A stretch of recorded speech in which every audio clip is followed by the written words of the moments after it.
ආයුබෝවන්. දැන් අපි අපේ YouTube නාලිකාවේ මේ දවස්වල කතා කරන්නේ ශිෂ්‍යත්ව විභාගේ ලකුණු කපා ගන්නේ නැතුව ලකුණු වැඩි කරගෙන ඉස්සරහට යන ක්‍රමනේ. ඉතින් අදත් ශිෂ්‍යත්ව විභාගේ ලකුණු කපා ගන්නේ නැතුව ලකුණු ආරක්ෂා කරගෙන ඉස්සරහට යන ක්‍රම තමයි කියලා දෙන්නේ. පුතේ, විභාග ශාලාවේදී ඔයාට ආයේ ක්ලාස් ටීචර් නැහැ. ඒ වගේම විභාග ශාලාවේදී ඔයාට ඔයාගේ ටියුෂන් එකේ සර්ුත් මිසුත් නැහැ. විභාග ශාලාවේදී ඔයාට ඔයාගේ අම්මත් තාත්තත් නැහැ. විභාග ශාලාවේදී ගුරුවරු ඉන්නවා. හැබැයි ඒ ගුරුවරු පේපර් එකට ලියන්න උත්තර දෙන්න උදව් කරන්නෙත් නැහැ. හැබැයි ඔයාට ශිෂ්‍යත්ව විභාග ශාලාවේදී පේපර් එකෙන්ම උදව් ගන්න ක්‍රමයක් තියෙනවා. ක්‍රමයක්. හැබැයි ඒ ක්‍රමයට පිටින් වැඩ කළොත් ඔයාට ලකුණු ගන්න වෙන්නේ නැහැ. ලකුණු කැපෙනවා. පේපර් එකේ ලකුණු කපා ගන්නේ නැතුව ලකුණු ආරක්ෂා කරගන්න තියෙන හොඳම ක්‍රමය තමයි උපදෙස් කියවලා උපදෙස් වලට අනුව පිළිතුරු ලිවීම. දැන් මම ඔයාට පෙන්නන්නම්කෝ උපදෙසක්. බලන්නකෝ මේ උපදෙස මොකද්ද තියෙන්නේ? පහත දැක්වෙන ඡේදය කියවා ඡේදයෙන්ම පිළිතුරු ලියන්න. දුවේ පුතේ, මෙහෙම අවස්ථා ලැබෙනවා.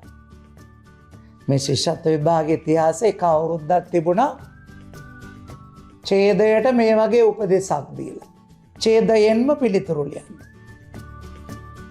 ඡේදයක් දුන්නා. ඡේදයේ තිබුණේ මේ මහින්ද හිමියන් කියලා කෙනෙක් ගැන. ඡේදේ පුරා තිබුණේ මහින්ද හිමියන් ගැන. හැබැයි ඒ ඡේදය උපුටලා අරගෙන තිබුණේ ඒ දවස්වල තිබිච්ච විෂයමාලාවේ සිංහල කියවීම් පොතේ පාඩමකින්. ඒ පාඩමේ කියවුනේ ටිබෙට් ජාතික එස් මහින්ද හිමියන් ගැන. හැබැයි විභාගයට දීලා තිබිච්ච ඡේදේ කොතනකවත් මේ ටිබෙට් ජාතික එස් මහින්ද හිමියන් කියන කතාවක් තිබුණෙම නැහැ. තිබුණෙම මහින්ද හිමියන් කියලා විතරයි. දැන් හිතමුකෝ ඔන්න ඡේදෙ තිබුණා. ඡේදෙට උපදේශ විදිහට තිබුණේ ඡේදයෙන්ම පිළිතුරු ලියන්න. පළවෙනි ප්‍රශ්නේ අහුවා මෙහෙම. ඡේදයේ කියවෙන්නේ කවුරුන් ගැනද කියලා.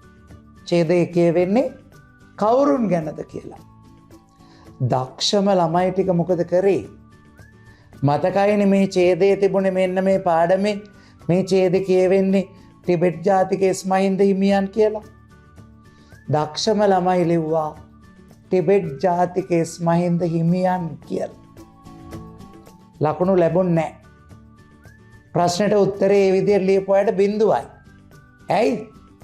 ඡේදයෙන්ම කියන උපදේශ අනුව ඡේදයට පිටින් එක වචන කෑල්ලක්වත් ලියන්න බෑ. එහෙනම් ලියන්න තිබුණේ මහින්ද හිමියන්.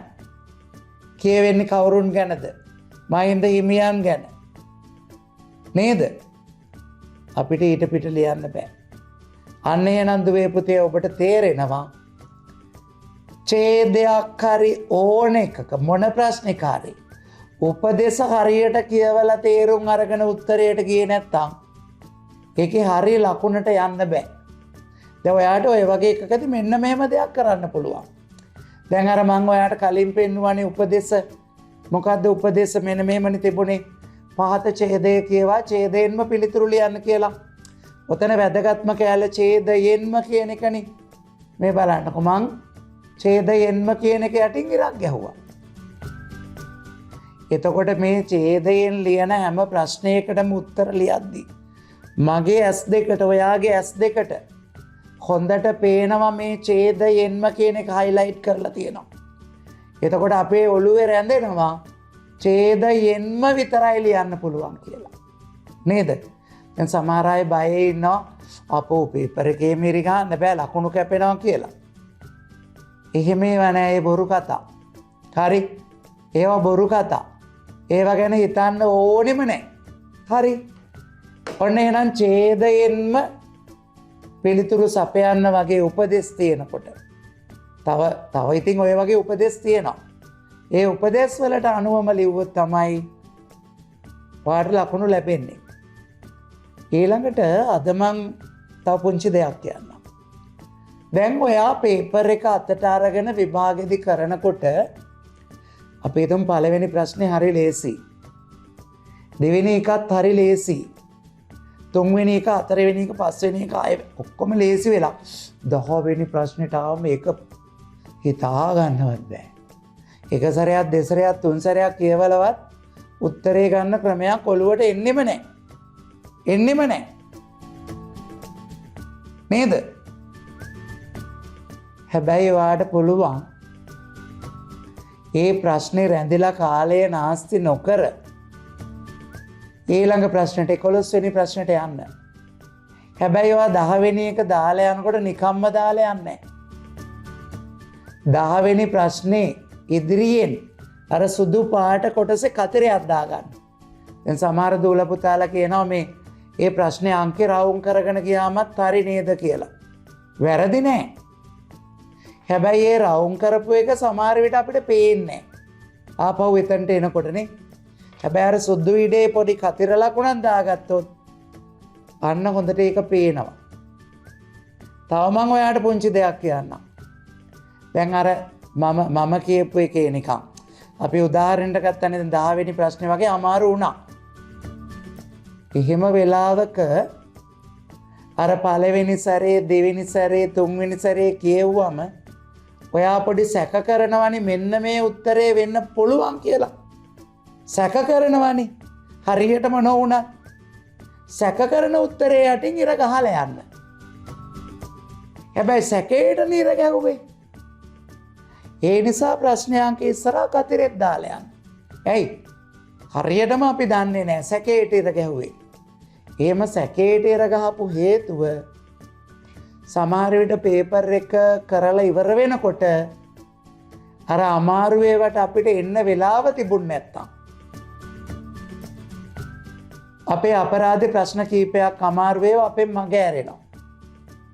ඒ හින්දා තමයි අර අපි පළවෙනි සැරේ, දෙවෙනි සැරේ කියවනකොට අපි වැඩිපුරම විශ්වාස කරන පිළිතුරට යටින් ඉර ගහලා හැබැයි ඒක ෂුවර් නැති හින්දා ප්‍රශ්න අංකයේ ඉස්සරහින් ලකුණකුත් දාගෙන යන හේතුව. නේද? ඉතින් පාඩමක් ඉගෙන ගන්නවට වැඩිය මේ දෙන උපදෙස් වලින් වැඩි යමක් ඉගෙන ගන්නවාට පුළුවන් විභාගයේ ලකුණු ආරක්ෂා කරගන්න. ලකුණු කැපෙන එක වළක්වා ගන්න. බැරි දේවල් හම්බුනහම ඇත්තටම කරන්න ඕනේ දේ දැනගන්න. උදව් වුණානේ. එහෙනම් අපි තව උපදෙස් වැඩසටහනකින් මුණ ගැහෙමු. ආයුබෝවන්.